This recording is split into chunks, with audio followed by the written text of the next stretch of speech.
അസ്സലാമു അലൈക്കും വറഹ്മത്തുള്ളാഹി വബറകാതുഹു. ബഹുമാനികളെ, ഖന്തഖ് യുദ്ധം വളരെ പ്രയാസകരമായ ഒരു ഘട്ടത്തിലാണ് നടന്നത്. മദീനയിൽ വളരെയധികം ക്ഷാമവും ഭക്ഷണത്തിന് പ്രയാസവും നേരിടുന്ന ഒരു ഘട്ടത്തിലാണ് ഖുറൈശികൾ തക്കം മനസ്സിലാക്കി നബി സല്ലല്ലാഹു അലൈഹി വസല്ലമയെയും സഹാബാക്കളെയും ഇല്ലായ്മ ചെയ്യാനും നിഷ്കാസനം ചെയ്യാനും വേണ്ടി മക്കയിൽ നിന്ന് പുറപ്പെട്ടത്. മക്കയിലെ കുഫാറുകൾക്ക് പുറമെ യഹൂദികളും നസാറാക്കളും മറ്റു ഗോത്രങ്ങളും മുഴുവനും സംഘടിച്ചുകൊണ്ട് നബി സല്ലല്ലാഹു അലൈഹി വസല്ലമയെയും സഹാബാക്കളെയും മദീനയിൽ വെച്ച് തീർക്കാൻ വേണ്ടി മദീനയിലേക്ക് എല്ലാവരും അരങ്ങൊരുങ്ങി വരികയാണ്. ആ സമയത്താണ് മഹാനായ സൽമാൻ ഫാരിസ് റളിയല്ലാഹു തആല അൻഹു പറഞ്ഞു കൊടുത്ത കിടങ്ങ് കൊടിച്ചിട്ടുള്ള യുദ്ധതന്ത്രത്തിലേക്ക് നബി സല്ലല്ലാഹു അലൈഹി വസല്ലം പ്രവേശിക്കുന്നു. അങ്ങനെ നബി സല്ലല്ലാഹു അലൈഹി വസല്ലം സഹാബാക്കളും ചേർന്ന് മദീനയുടെ നടന്നു വരാനുള്ള അതിർത്തിയായ ഖന്തക്കിന്റെ ഭാഗത്ത് ഖന്തക്ക് അഥവാ കിടങ്ങ് കുഴിക്കുകയാണ്. സ്വഹാബാക്കൾ നബി സല്ലല്ലാഹു അലൈഹി വസല്ലം വളരെ പ്രയാസപ്പെട്ട് 40 അടിയോളം വീതിയിൽ ഏകദേശം 2 കിലോമീറ്റർ ചില്ലുവാനും നീളം വരുന്ന കിടങ്ങ് കുഴിക്കുന്നു. ആ കിടങ്ങ് കുഴിക്കുന്ന പ്രയാസങ്ങളും വിഷമങ്ങളും ഒരുപാട് തന്നെയുണ്ട്. പറയാൻ മാത്രം, വിശദീകരിക്കാൻ മാത്രം അത്ര വിശാലമായിട്ട് തന്നെയുണ്ട്. ഏതായാലും കിടങ്ങൊക്കെ കുഴിച്ച് അവർ അതിശക്തമായ പോരാട്ടത്തിന് ഒരുങ്ങി നിൽക്കുകയാണ്. ആ സമയത്ത് ഖുറൈശി പട മദീനയിലേക്ക് കടന്നു വരുന്നു. ഖന്തക്കിന്റെ തൊട്ടടുത്ത് വന്നപ്പോൾ അവർ അന്താളിച്ചു പോകുന്നു. അവർ കണ്ടിട്ടില്ലാത്ത യുദ്ധതന്ത്രം അവരിൽ പലരും പറയുകയും ചെയ്തു, ഇത് തീരെ പരിചയമില്ലാത്ത ഒരു യുദ്ധമുറയാണല്ലോ എന്ന്. അങ്ങനെ അവർ പൂർണ്ണമായിട്ട് ഖന്തക്ക് കിടങ്ങ് മുറിച്ചു കടക്കാൻ പറ്റാതെ പ്രയാസപ്പെട്ടു നിൽക്കുകയാണ്. ആ സമയത്ത് ഖുറൈശികളുടെ കൂട്ടത്തിലുള്ള ഏറ്റവും വലിയ വില്ലാളി, ആയിരക്കണക്കിന് കുതിരപ്പടയാളികളെ ഒറ്റയ്ക്ക് നേരിട്ടിരുന്ന അംർ ഇബ്നു അബ്ദുൽ വുദ് എന്ന് പറയുന്ന ഒരു വില്ലാളി വീരൻ മുന്നോട്ട് വരികയും ഈ കാണുന്ന ഖന്തക്കിനെ ഞാൻ മുറിച്ചു കടക്കുക തന്നെ ചെയ്യും എന്ന് അയാൾ ജനങ്ങളുടെ മുന്നിൽ വളരെ അധികം ശക്തമായ സ്വരത്തിൽ പറയുകയും അയാൾ ആ കിടങ്ങിന്റെ ചുറ്റുഭാഗത്തും തന്റെ കുതിരയെ പായിക്കുകയും ചെയ്യുകയാണ്. അതിൽ കിടങ്ങിന്റെ ഏറ്റവും നേർത്തൊരു ഭാഗം അയാൾ കണ്ടുമുട്ടുകയും അയാളുടെ കുതിരയെ അതിശക്തമായ അയാൾ അടിച്ച് ആ കിടങ്ങിന്റെ മറുഭാഗത്തേക്ക് ചാടിക്കുകയാണ്. സ്വഹാബാക്കൾ മുഴുവനും അന്തം വിട്ടുപോയി. കാരണം അംർ ഇബ്നു അബ്ദുൽ വുദ് നിസാരണക്കാരനല്ല.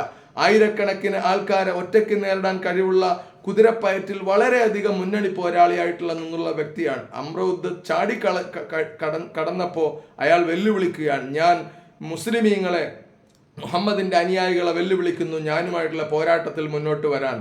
മഹാനായ അലി ഇബ്നു അബി ത്വാലിബ് റളിയല്ലാഹു തആല അൻഹു ചാടി എഴുന്നേറ്റു.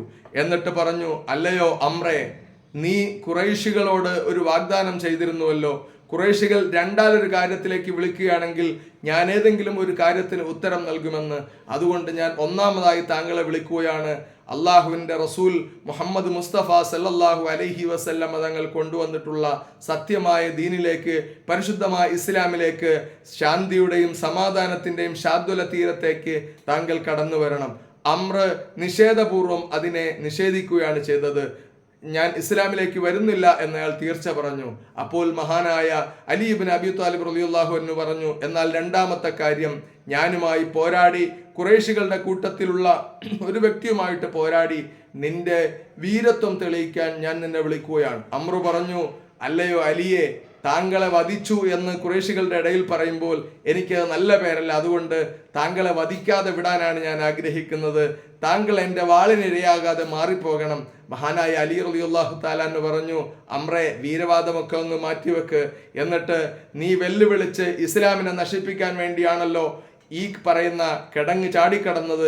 അപ്പോൾ അത് നിന്റെ രണ്ടാമത്തെ കാര്യം നീ പൂർത്തിയാക്കുമെന്ന് പറഞ്ഞ് പൂർത്തിയാക്കാൻ വേണ്ടി ശ്രമിക്കുക, ഞാനുമായിട്ടുള്ള പോരാട്ടത്തിന് ഒരുങ്ങുക.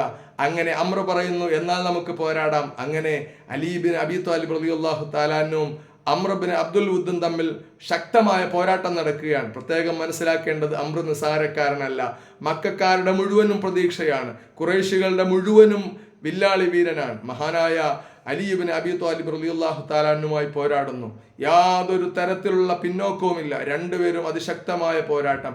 മണിക്കൂറുകളോളം പോരാട്ടം നടക്കുമ്പോൾ പല സമയത്തും സഹാബാക്കളുടെ ഇടയിൽ പെട്ടെന്ന് മനസ്സിൽ ഇങ്ങനെ വല്ലാത്തൊരു വിഷമവും വേവലാതിയും ഒക്കെ വരുന്നു. കാരണം എല്ലാവരുടെയും പ്രതീക്ഷ അലി ഇബ്നു അബി ത്വാലിബ് റളിയല്ലാഹു തആല അൻഹു ആണ്.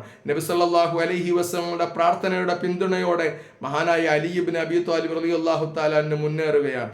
മണിക്കൂറുകൾ പോരാട്ടം നടന്ന് അവസാനം ആകാശത്തിലേക്ക് ഉയർന്നു പൊങ്ങി മഹാനായ അലി ഇബ്നു അബി ത്വാലിബ് റളിയല്ലാഹു തആല അൻഹു അല്ലാഹു അക്ബർ ചൊല്ലി അംർ ഇബ്നു അബ്ദുൽ വുദ്ദിനോട് അതിശക്തമായ പോരാട്ടത്തിൽ മഹാനായ അലി ഇബ്നു അബി ത്വാലിബ് റളിയല്ലാഹു തആല അൻഹു വിജയിക്കുകയാണ്.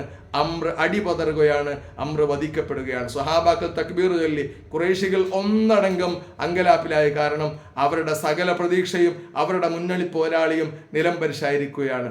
അങ്ങനെ അത്ഭുതങ്ങളുടെ, അതിശയങ്ങളുടെ, അള്ളാഹുവിൻ്റെ പ്രത്യേകമായ അനുഗ്രഹങ്ങളുടെ ഒരു വലിയ വിളനിലമായിരുന്നു ഖന്തക്ക്. അള്ളാഹു ചരിത്രങ്ങൾ മനസ്സിലാക്കാനുള്ള തൗഫീക്ക് നമ്മൾക്ക് നൽകട്ടെ. അസ്സലാമു അലൈക്കും വറഹ്മത്തുള്ളാഹി വബറകാതുഹു.